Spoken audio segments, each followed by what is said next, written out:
হয় নিশ্চয়কৈ চাওক অসমবাসীৰ সমান্তৰালকৈ সমগ্ৰ বড়ো জাতিৰ কাৰণে আজিৰ এই দিনটো এক ঐতিহাসিক দিন হ'বলৈ গৈ আছে কিয়নো সন্ধিয়াৰ পৰা অৰ্থাৎ 6 বজাৰ লগে লগে সৰুসজাই ষ্টেডিয়ামত প্ৰায় 10,000 গৰাকী বড়ো ডেকা গাভৰুৱে একেলগে পৰিৱেশন কৰিব বাগুৰুম্বা দহো দেশৰ প্ৰধানমন্ত্ৰীৰ সন্মুখত বাগুৰুম্বা দহো তেখেতসকলে প্ৰদৰ্শন কৰিব আৰু আমি যদি চাওঁ বিহু তাৰ সমান্তৰালকৈ তাৰ পাছতে ঝুমুৰ আৰু বৰ্তমান আজিৰ দিনটোত বাগুৰুম্বা দহো প্ৰদৰ্শন কৰিব আৰু তাৰ কাৰণে যি প্ৰস্তুতি প্ৰায় তুংগত হৈ উঠিছে আমি দৃশ্যাংশ দেখুৱাইছোঁ এনেদৰে চিফুং খাম চেৰজাৰ যি ধ্বনিৰে মুখৰ হ'ব সমগ্ৰ সৰুসজাই ষ্টেডিয়াম বৰ্তমান সময়তো আমি দেখুৱাইছোঁ এয়া বড়ো শিল্পীসকল তেখেতসকলে এনেদৰে খাম চেৰজা আৰু চিফুং বজাই আছে কাৰণ উখল মাখল পৰিৱেশে বিৰাজ কৰিছে সৰুসজাই ষ্টেডিয়ামত মই ইতিমধ্যে উল্লেখ কৰিছোঁ আজি দেশৰ প্ৰধানমন্ত্ৰীগৰাকীৰ সন্মুখত বড়ো জনগোষ্ঠীৰ পৰম্পৰাগত যি নৃত্য বাগুৰুম্বা সেই বাগুৰুম্বা নৃত্য প্ৰদৰ্শন হ'ব তাৰ প্ৰাক মুহূৰ্তৰ দৃশ্যাংশ আমি এয়া দেখুৱাইছোঁ প্ৰতিদিন টাইমৰ দৰ্শকসকলক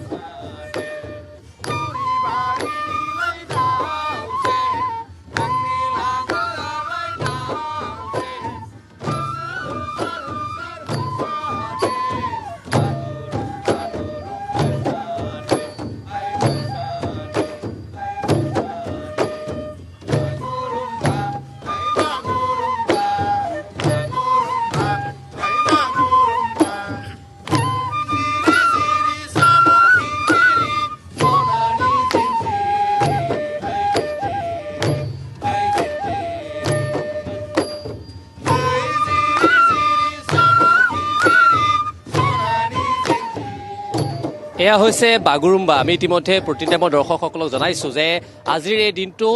সমগ্ৰ বড়ো জাতিৰ কাৰণে ঐতিহাসিক দিন 2022 চনৰ পৰা সেই প্ৰচেষ্টা আৰম্ভ হৈছিল আৰু আহি 2026 চনৰ আজিৰ এই দিনটোত এক সফল হ'বলৈ গৈ আছে কিয়নো আজি সন্ধিয়াৰ সময়তে প্ৰায় 10,000 গৰাকী বড়ো শিল্পীয়ে অৰ্থাৎ ডেকা গাভৰু একেলগে পৰিৱেশন কৰিব বাগুৰুম্বা দহো বাগুৰুম্বা দহো হৈছে বাগুৰুম্বাৰ ঢৌ অৰ্থাৎ বাগুৰুম্বাৰ ঢৌ আজি সৃষ্টি কৰিব আৰু আজিৰ এই দিনটোৰ পৰাই সমগ্ৰ বিশ্বই বাগুৰুম্বা যি নৃত্য সেই নৃত্য তেখেতসকলে সন্মুখত পৰিচিত হ'ব মই কিছু কথা পাতিবলৈ চেষ্টা কৰিম তেখেতসকলৰ লগত ইতিমধ্যে মই উল্লেখ কৰিছোঁৱেই যে বিভিন্ন প্ৰান্তৰ পৰা প্ৰায় 23খন জিলাৰ পৰা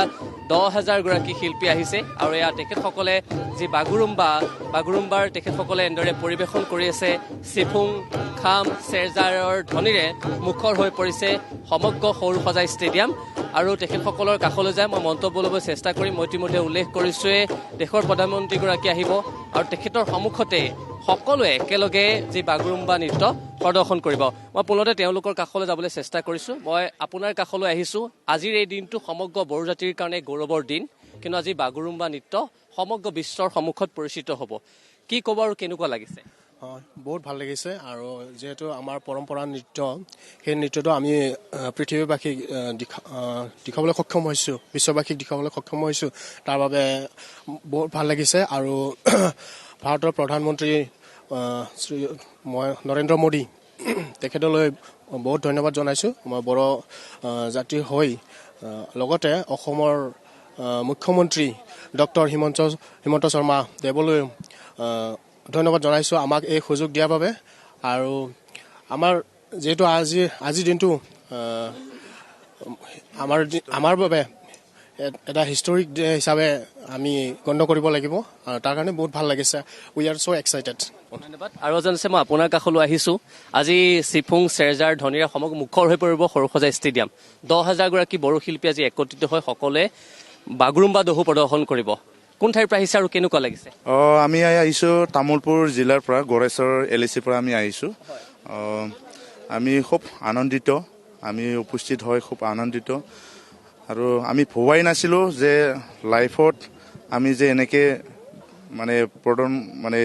পাৰফৰ্মেঞ্চ কৰিব এনেকৈ লাইফত পাৰফৰ্মেঞ্চ কৰিব আমি ভবাই নাছিলোঁ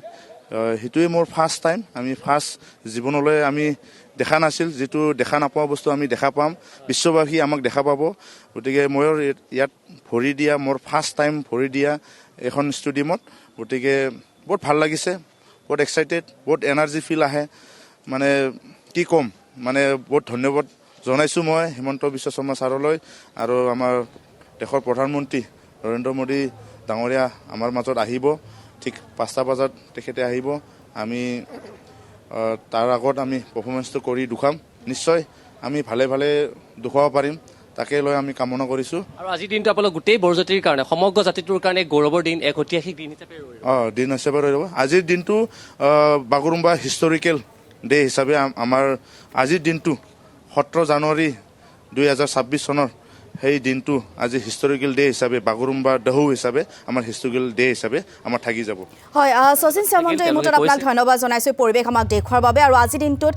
বড়ো জনগোষ্ঠীসকলৰ বাবে আচলতে সঁচাকৈ ঐতিহাসিক তথা স্মৰণীয় দিন হৈ ৰ'ব তেখেতসকলে নিজে উল্লেখ কৰিছে সমান্তৰালকৈ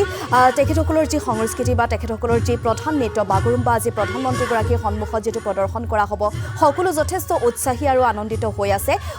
অপেক্ষা মাথো সন্ধিয়ালৈ আৰু প্ৰধানমন্ত্ৰীগৰাকীৰ সন্মুখত আজি প্ৰদৰ্শন হ'ব 10 সহস্ৰাধিক শিল্পীৰ বাগৰুম্বা নৃত্য বিশেষকৈ বড়ো যুৱতীৰ নৃত্যৰ ছন্দত মুখৰ হ'ব সৰু সজাই ষ্টেডিয়াম